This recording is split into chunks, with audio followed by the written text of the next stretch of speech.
ക്രിസ്തുവിൽ ഏറ്റവും സ്നേഹം നിറഞ്ഞവരെ, സത്യത്തിന് സാക്ഷ്യം നൽകുന്ന പ്രവാചക ദൗത്യം എല്ലാവരും അംഗീകരിക്കില്ലെന്നും അത് രൂക്ഷമായ ഭിന്നത ഉളവാക്കുമെന്നും വെളിപ്പെടുത്തുന്ന വചനഭാഗങ്ങളാണ് ഇന്ന് നമുക്ക് ധ്യാന വിഷയമായി ലഭിച്ചിരിക്കുന്നത്. ഒന്നാം വായനയിൽ ജെറമ്യാ പ്രവാചകനുണ്ടായ അനുഭവമാണ് നാം ശ്രവിക്കുന്നത്. BC 6-ാം നൂറ്റാണ്ടിൽ ബാബിലോണിയക്കാർ ജെറുസലേം ദേവാലയം നശിപ്പിച്ച കാലയളവിലാണ് ജെറമ്യാ പ്രവാചകൻ ഇസ്രായേലിൽ സംസാരിച്ചിരുന്നത്. തൻ്റെ കാലത്തെ ജനങ്ങളുടെ പാപങ്ങൾ നിമിത്തം അവർക്കെതിരെ ന്യായവിധി പ്രസംഗിക്കുക എന്നതായിരുന്നു ജെറമ്യായുടെ പ്രധാന പ്രവാചക ദൗത്യങ്ങളിൽ ഒന്ന്. ദൈവാലയം നശിപ്പിക്കപ്പെടാൻ പോകുകയാണെന്ന് അദ്ദേഹം പ്രഖ്യാപിക്കുകയായിരുന്നു. ദൈവത്തിൽ നിന്നുള്ള അവൻ്റെ സന്ദേശം യഹൂദ നേതാക്കൾക്ക് അവനെ അപ്രിയനാക്കി. വലിയ എതിർപ്പുകൾക്ക് കാരണമായി എന്ന് മാത്രമല്ല, അവർ ജെറമ്യായെ ഒരു ഭീഷണിയായി കാണുകയും അവനെ കൊന്നുകളയാൻ ആഗ്രഹിക്കുകയും അവസാനം ചെളി നിറഞ്ഞ ഒരു കിണറിലേക്ക് അവനെ എറിയുകയും ചെയ്തു. പ്രിയപ്പെട്ടവരെ, ദൈവഹിതം ചെയ്യുന്നത് കയ്യടിയല്ല, എതിർപ്പാണ് പലപ്പോഴും ഉണ്ടാക്കുന്നത് എന്നതാണ് ഇവിടെ വെളിപ്പെടുന്ന സത്യം. സത്യത്തിൻ്റെ മുഖം എപ്പോഴും വികൃതമാണെന്നാണല്ലോ പറയുന്നതും. ഒറ്റയ്ക്ക് നിൽക്കേണ്ടി വന്നപ്പോഴും ദൈവത്തിൻ്റെ സത്യം പ്രഖ്യാപിക്കുന്നതിൽ ജെറമ്യാ പ്രവാചകൻ വിശ്വസ്തനായിരുന്നു എന്നത് നമുക്ക് പാഠമാകണം. ദൈവത്തോടുള്ള അവൻ്റെ വിധേയത്വവും അവൻ്റെ അനുസരണവും അവനെ ഒരു ചെളിക്കുഴിയിലേക്ക് തള്ളിവിട്ടു എന്നത് സത്യമാണ്. മനുഷ്യ കാഴ്ചപ്പാടിൽ തണുത്തുറഞ്ഞതും ഇരുട്ടും നിരാശയും പ്രതീക്ഷയില്ലാത്തതുമായ ജീവിത സാഹചര്യത്തിലേക്ക് അവനെ കടത്തിവിട്ടു എന്നതാണ് സത്യം. എന്നിരുന്നാലും ദൈവത്തിൻ്റെ കരുതൽ അപ്രതീക്ഷിതമായ രീതിയിൽ ജെറമ്യായിൽ എത്തി. ശക്തനായ ഒരു രാജാവിലൂടെയോ പുരോഹിതനിലൂടെയോ അല്ല, മറിച്ച് നീതിക്ക് വേണ്ടി സംസാരിക്കാൻ ധൈര്യമുള്ള ഒരു വിജാതീയനിലൂടെ, ഏബദ് മെലേക്ക് എന്ന എത്യോപ്യക്കാരൻ വഴി ദൈവം അവനെ രക്ഷിക്കുന്നു. സങ്കീർത്തനത്തിൽ പറയുന്നു, ഭീകരമായ ഗർത്തത്തിൽ നിന്നും കുഴിഞ്ഞ ചേറ്റിൽ നിന്നും അവിടുന്ന് എന്നെ കരകയറ്റി. എൻ്റെ പാദങ്ങൾ പാറയിൽ ഉറപ്പിച്ചു, കാൽവയ്പ്പുകൾ സുരക്ഷിതമാക്കി. ഈ വചനഭാഗം നമ്മെ പഠിപ്പിക്കുന്ന ഏതാനും സത്യങ്ങൾ ഇതാണ്. ഒന്ന്, വിശ്വാസം വളരെ ചെലവേറിയതാണ്. ദൈവത്തെയാണ് സേവിക്കുന്നതെങ്കിൽ ചിലപ്പോൾ മനുഷ്യരുടെ അംഗീകാരം നഷ്ടപ്പെടുകയും തെറ്റിദ്ധരിക്കപ്പെടുകയും കഷ്ടപ്പെടുകയും ചെയ്യേണ്ടി വരും. സത്യം പറയുന്നത് നമ്മുടെ നിലനിൽപ്പ് നോക്കിയല്ല, ദൈവത്തോടുള്ള അനുസരണത്തെ മുൻനിർത്തിയാണ്. ജെറമ്യായ്ക്ക് ദൈവഭയം ഉണ്ടായിരുന്നതിനാൽ അവൻ സത്യം അറിയിച്ചു.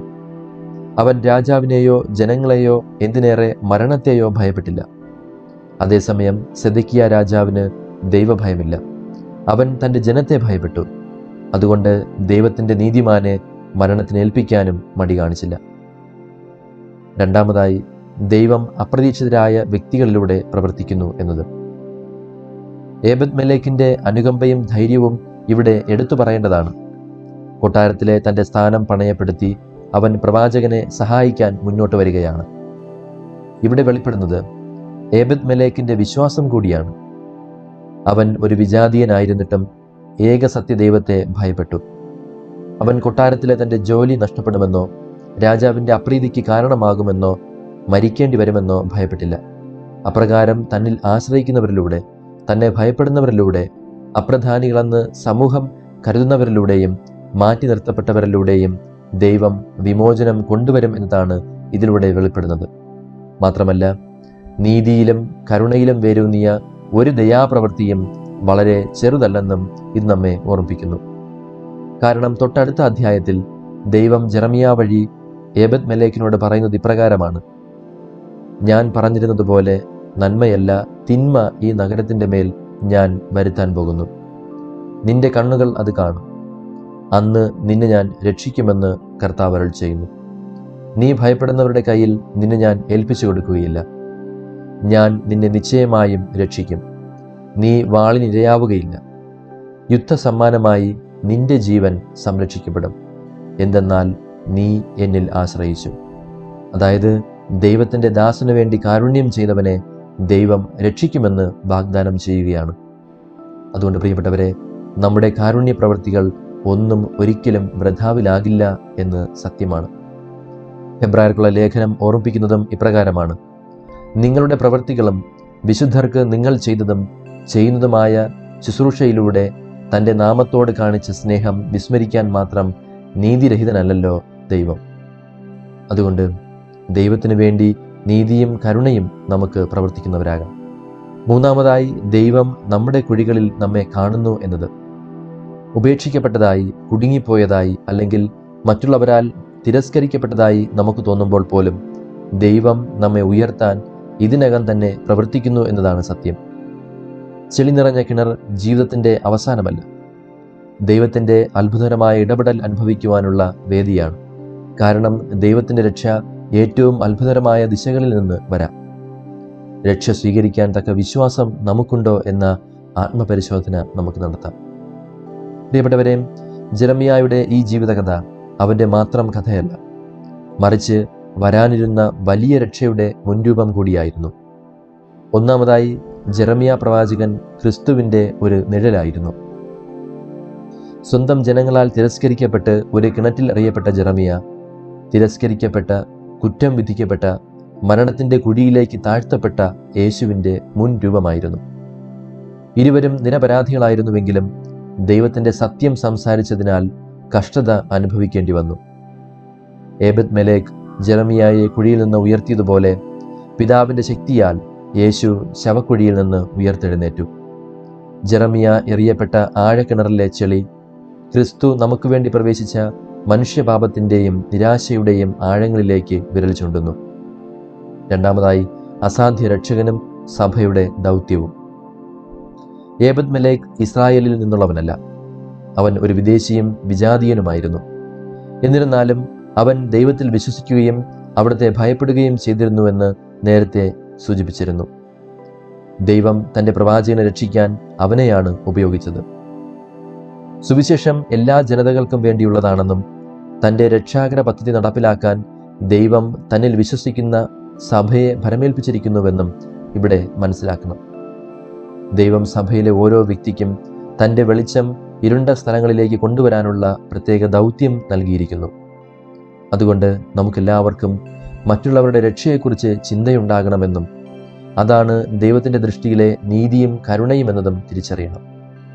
സഭയുടെ ദൗത്യം പാപത്തിൻ്റെ ചെളിക്കുണ്ടിൽ കഴിയുന്ന എല്ലാവരെയും കരുണയോടെ കണ്ട് രക്ഷിക്കുക എന്നതാണ്. മൂന്നാമതായി, പരിശുദ്ധ ദിവ്യകാരുണ്യവുമായി ബന്ധപ്പെട്ടിരിക്കുന്നു. നമ്മുടെ പാപത്തിൻ്റെയും ഭയത്തിൻ്റെയും നിരാശയുടെയും കുഴികളിൽ വീണ് കിടക്കുന്ന നമ്മെ യേശു കണ്ടുമുട്ടുന്നത് പരിശുദ്ധ ദിവ്യകാരുണ്യത്തിലാണ്. സ്വയം പുറത്തു വരാൻ കരയിൽ നിന്ന് വിളിക്കുകയല്ല, അവൻ നാം കിടക്കുന്ന ചേറിലേക്ക് ഇറങ്ങി വന്നു. പ്രിയപ്പെട്ടവരെ, പരിശുദ്ധ കുർബാനയിൽ മരണത്തിലേക്ക് ഇറങ്ങി വന്ന് ദൈവത്തിൻ്റെ ജീവിതത്തിലേക്ക് നമ്മെ ഉയർത്താൻ ഉയർത്തെഴുന്നേറ്റവനെയാണ് നാം സ്വീകരിക്കുന്നത്. ജെറമ്യായ്ക്ക് മുറിവുകൾ ഉണ്ടാകാതെ കരകയറാൻ കയറും പഴംതുണികളും ഇട്ടുകൊടുത്ത് കയറ്റിയതുപോലെ ക്രിസ്തു നമ്മെ ബലപ്രയോഗത്തിലൂടെയല്ല, കരുണയോടെയാണ് നമ്മെ സമീപിക്കുന്നത്.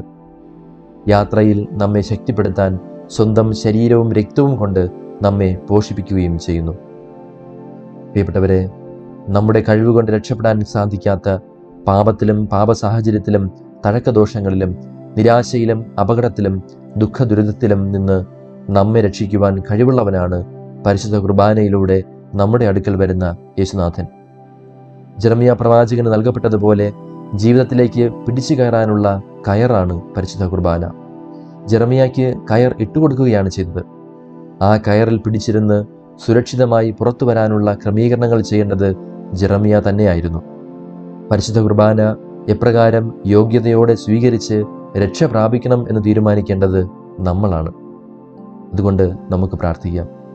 കർത്താവായ യേശുവേ, ഞങ്ങളെ ഉയർത്താൻ ഞങ്ങളുടെ ജീവിതത്തിലേക്ക്, ഞങ്ങളുടെ കഷ്ടപ്പാടുകളുടെ ആഴങ്ങളിലേക്ക് അങ്ങ് കടന്നു വന്നുവല്ലോ. ജെറമ്യായെ പോലെ ജനപ്രീതിയില്ലാത്തപ്പോഴും അങ്ങയുടെ വചനം പറയാൻ, നിന്റെ സത്യം സംസാരിക്കാൻ ഞങ്ങൾക്ക് ധൈര്യവും, നിസ്സഹായരെ സംരക്ഷിക്കാൻ ഏബദ് മെലേക്കിനെ പോലെ നിന്റെ നാമത്തിൽ മറ്റുള്ളവരെ ശ്രദ്ധിക്കുന്ന, കരുതുന്ന, കരുണ കാണിക്കുന്ന, പ്രവർത്തിക്കുന്ന ഒരാളായി മാറാനുള്ള നീതിബോധവും കാരുണ്യവും നൽകണമേ. ജീവിതത്തിലെ കുഴികളിൽ ഞാൻ എന്നെ തന്നെ കണ്ടെത്തുമ്പോൾ ക്ഷമാപൂർവം കാത്തിരുന്ന് നിന്റെ വിടുതലിൽ ആശ്രയിക്കാനും ദിവ്യകാരുണ്യത്തിൽ അങ്ങയുടെ സാന്നിധ്യത്തിനായി കാക്ഷിക്കുന്ന ഹൃദയവും നൽകാനും കനിയണമേ. ഞാൻ കുഴിയിലായിരിക്കുമ്പോൾ എൻ്റെ രക്ഷകനായിരിക്കണമേ. മറ്റുള്ളവർ കുഴിയിലായിരിക്കുമ്പോൾ അവരെ ഉയർത്താൻ എന്നെ അങ്ങയുടെ കൈകളാക്കുകയും ചെയ്യണമേ. ആമേൻ.